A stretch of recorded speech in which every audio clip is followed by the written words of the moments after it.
Pane Bože, aby to prešlo. Bomba! Toto je senzácia! Toto je senzácia. Progresívci v Únii dnes dostali tvrdú facku od vlastencov. Imigračná politika Európskej únie sa bude prvýkrát v histórii vďaka našim hlasom sprísňovať. Hlasujeme za to, aby boli imigranti na európskych hraniciach okamžite otáčaní a posielaní domov minimálne z tých krajín, ktoré sú teda bezpečné. Hlasujeme za to, aby sme obmedzili tú šialenú migračnú politiku a je choré, že slovenskí progresívci nepodporili tento návrh, pretože očividne úplne zjavne chcú zaplaviť Slovensko a Európu nelegálnymi imigrantmi. Ide o vytvorenie zoznamu tzv. Bezpečných krajín, to znamená krajín, kde imigrantom naozaj nehrozí žiadne nebezpečie.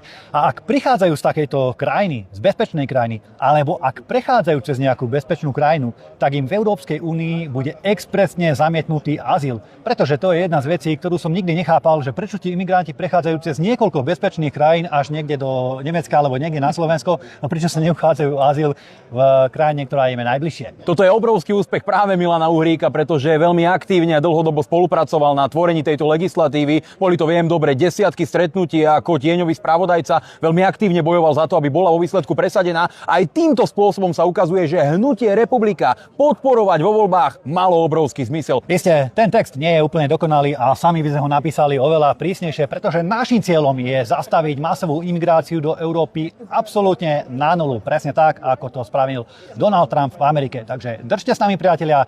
Toto je prvý úspech, ktorý sme dokázali presadiť a v budúcnosti toho bude ešte viac.